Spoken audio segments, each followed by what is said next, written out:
Winner of 2 Oscars, one to Sean Penn as Best Actor and the other one to Tim Robbins as Best Supporting Actor, the movie Mystic River, directed by Clint Eastwood in 2003, comes from the homonyms novel written by Dennis Lehane in 2001. In Italy, it was published as La Morte non dimentica. The screenplay was written by Brian Elgan.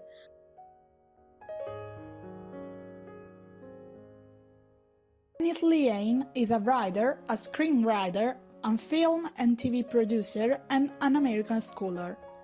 His success begins with the novel La Morte non dimentica, later adapted in Mystic River.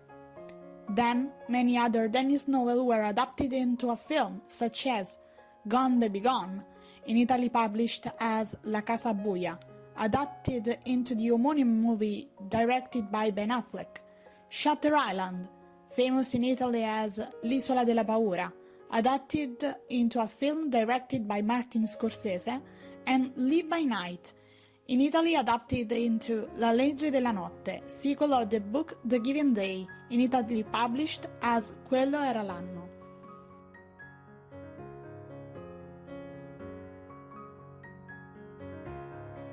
The main characters are Sean Devine, who lives in the Point, and Jimmy Markham and Dave Boyle, who live in the flats in the suburban of Boston. One day, while arguing, they are approached by 2 self-styled policemen, who get out of a car. Dave is arrested, but this turns out to be just a trap to nab him.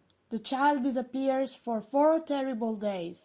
He manages to escape, and tracked down in the woods by the police, he tells of being abused by his captors, Henry and George, nicknamed Lupo Grande and Lupo Viscido in the Italian version. Upon his return to the flats, he is greeted with celebration, arousing Jimmy's jealousy. Although in the early days Dave is celebrated as an hero, he is later bullied by his schoolmates. Hence, Jimmy, being ashamed of him, breaks off contact and bonds with Val Savage. Sean, on the other hand, leaves the Point and goes to Latin school. 25 years pass, and the 3 boys met again because of the murder of Jimmy's daughter, Katie. Sean, who had joined the Boston Homicide Squad, is appointed to the case. Among the suspects are the girl's boyfriend Brendan Harris, Roman and his partner Bobby O'Donnell, the girl's ex-boyfriend, and Dave Boyle, the last person to see the girl alive on the night of the murder.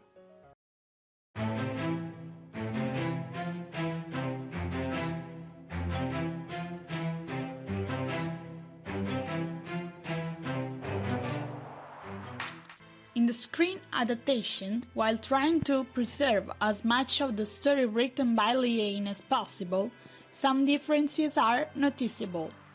The first is the film's opening scene. In fact, in the book it opens with the boys' quarrel, while in the film, the napping happens after the boys have started riding on the cement. The second difference is the discovery of Katie's dead body, which in the film occurs after a scant 30 minutes, while in the book the investigation takes much longer and allows the author to minutely describe the city setting and the present class Ayuraki. The third difference is the character of Dave, who in the film is described in a very simplified way, while in the novel he has a particularly complex personality, tormented by childhood traumas related to the abuse he suffered. Upon his return in the film, Dave is not greeted joyfully. In fact, his mother tries to hide him from everyone by locking him in the house to avoid the crowds of onlookers and reporters who have come to interview him.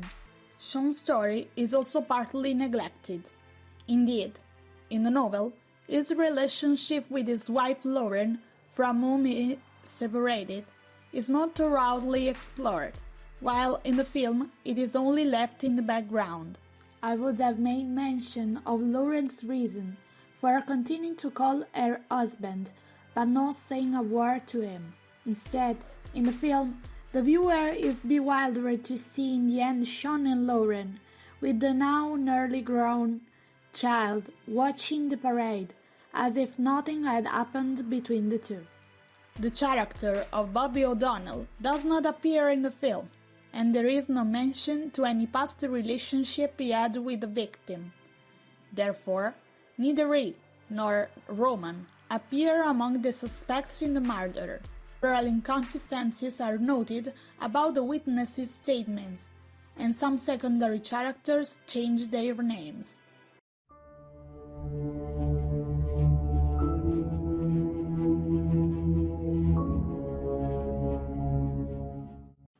Set in an America where violence is the order of the day, where everyone is simultaneously guilty and innocent, unable to get rid of his past that cannot be erased by the water of the mystic river that continues to flow inexorably, the film, with rawness and without rhetoric, recounts the action of the characters which, although dirty, seem to be inevitable.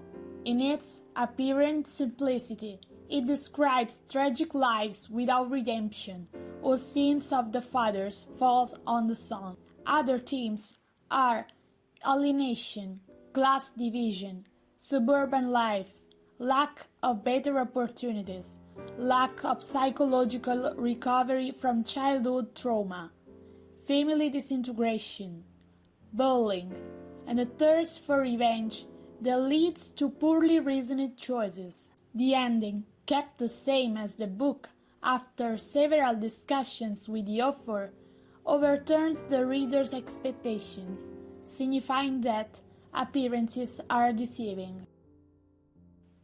During the ambiguous and mysterious concluding scene at the Columbus Day Parade, Sean nods to Jimmy, feeling guilty about the sequence of events that began from when they were children.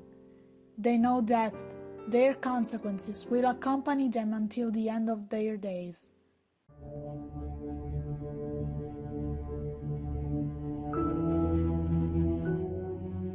This book particularly attracted me just from reading the plot. After a few minutes, I had already finished the first chapter. I must buy it, I thought. The first character I met was adult Dave, who has remained my favorite. The film fascinated me as much as the book. I do not fully agree with the director's choice of eliminating part of the three guys' childhood. In this way, the movie eliminates the themes of bullying and loss of friends due to shame, which are instead present in the book and that I think should be shown on the screen, since they are very important. This story taught me that to take justice in our hands only accumulates our false senses and generates further violence.